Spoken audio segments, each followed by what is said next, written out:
चपरासी बन गया प्रिंसिपल। जी हां दगड़ियों, अपने उत्तराखंड में एक ऐसा मामला सामने आया है जहां आप सोचेंगे कि कैसे एक चपरासी प्रिंसिपल की कुर्सी तक पहुंच गया, कैसे वो संभालेगा बल स्कूल की जिम्मेदारियां, और उसके नीचे काम करेंगे शिक्षक। इस अजब गजब कारस्तानी में नियमों के खेल में उलझ गया है बल विभाग।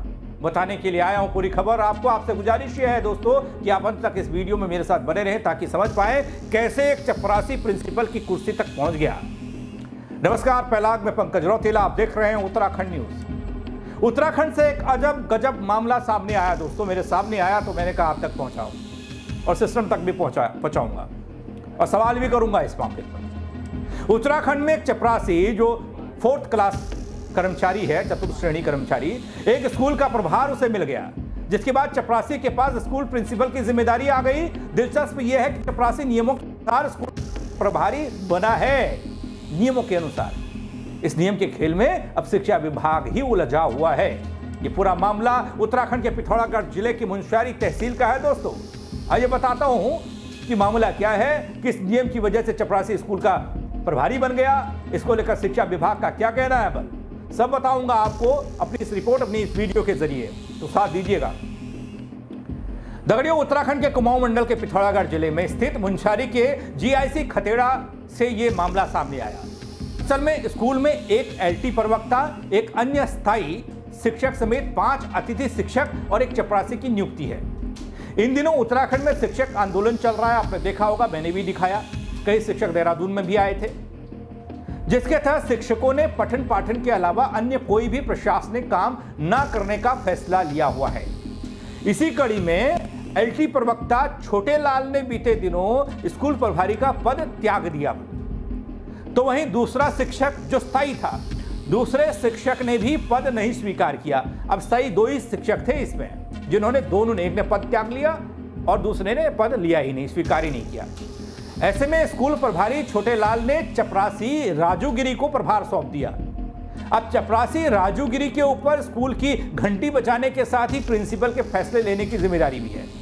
अब आपको बताता हूं कैसे, क्या है नियम, किस वजह से एक चपरासी प्रिंसिपल की कुर्सी तक चला गया, बैठ गया, ये पूरी जानकारी देता हूं, समझिएगा दोस्तों। बेशक चपरासी के स्कूल प्रभारी बनने का मामला अजब गजब है, लेकिन दिलचस्प तो यह है दोस्तों कि यह सब नियमानुसार हुआ है बल। इसके पीछे विभाग की तरफ से निर्धारित नियम की बात की जा रही है, तो यह साफ किया गया है कि किसी भी स्थायी कर्मी को ही स्कूल का प्रभार सौंपा जा सकता है। जब गौर कीजिएगा, स्थायी कर्मी को, अस्थायी को नहीं।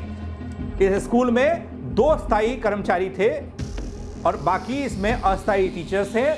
जो 2 स्थायी जो टीचर हैं उनमें से एक ने पद त्यागा और दूसरे ने पद लेने से इनकार कर दिया, और तीसरा जो स्थायी कर्मचारी है वो है चपरासी। और यह कहा गया कि स्कूल का प्रभार उसी शख्स को, उसी कर्मचारी को सौंपा जा सकता है जो स्थायी हो। ऐसे में जब स्कूल में तैनात 2 स्थायी शिक्षकों ने जिम्मेदारी संभालने से इनकार किया, तो नियमानुसार चपरासी राजूगिरी को स्कूल प्रभारी की जिम्मेदारी सौंप दी गई। अब 5 अतिथि शिक्षकों को चपरासी राजूगिरी के आदेशों पर अमल करना होगा बल। इधर दगड़ियों, अब नियमों के खेल में विभाग भी उलझ पड़ा है, कैसे वो भी जरा देखिए। बड़ा अजब गजब हो रहा है, बड़ा दिलचस्प है ये मामला, ये खबर। आपको थोड़ा हंसी भी आएगी इस मामले में, लेकिन नियम तो नियम है। उत्तराखंड में चपरासी के स्कूल प्रभारी बनने की इस खबर ने, इस घटना ने शिक्षा विभाग को भी हैरान किया है। शिक्षा विभाग भी थोड़ा असमंजस में है, लेकिन शिक्षा विभाग खुद अपने नियमों के खेल में उलझा हुआ है।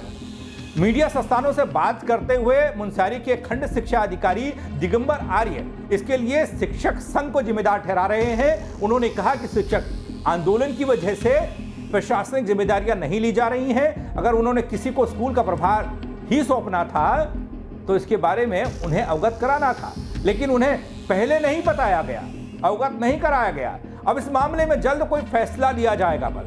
तो क्या वाकई में नियमों के नाम पर तर्क शून्यता को स्वीकार किया जाए, कर लिया जाए, कर ले हम सब, कि नियम कायदे तो ये कहते हैं कि स्थायी कर्मी को ही प्रभार मिलना चाहिए, चाहे वो कर्मचारी हो या फिर कोई, या वो चपरासी हो या फिर कोई और। जहां शिक्षक जिम्मेदारी से पीछे हट जाएं, वहां चपरासी को प्रभारी बनाना भले ही नियमों के मुताबिक हो दोस्तों, लेकिन क्या ये शिक्षा व्यवस्था के लिए ठीक है? मेरा एक सवाल ये है, और सवाल सिर्फ इतना भर नहीं है कि किसने स्कूल चलाया।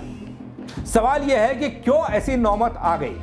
ऐसी नौबत आई है तो उसका कारण शिक्षक आंदोलन है।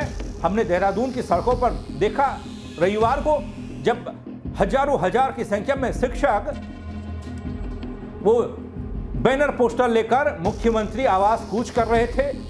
वार्ता हुई, बातचीत होगी, आगे कुछ फैसला होगा, यह आश्वासन मिला। लेकिन उस बीच यह कि हैरान और परेशान कर देने वाली खबर सामने आई है मुंशारी से, जहां पर 3 ही स्कूल में स्थायी कर्मचारी थे, जिसमें 2 LT के टीचर थे और 1 चपरासी। दोनों ने जो प्रधानाचार्य का पद है वो लेने से इनकार किया, तो स्थायी कर्मचारियों को नियमक अनुसार चपरासी को बना दिया गया प्रिंसिपल।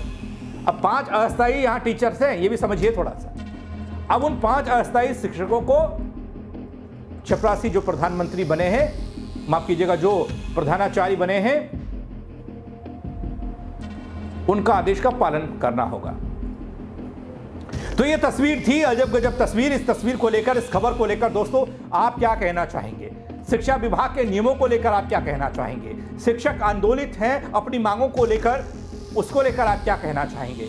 आप क्या कहना चाहेंगे कि इस अस्थायी और स्थायी के खेल में एक चपरासी के प्रिंसिपल बन जाने को लेकर?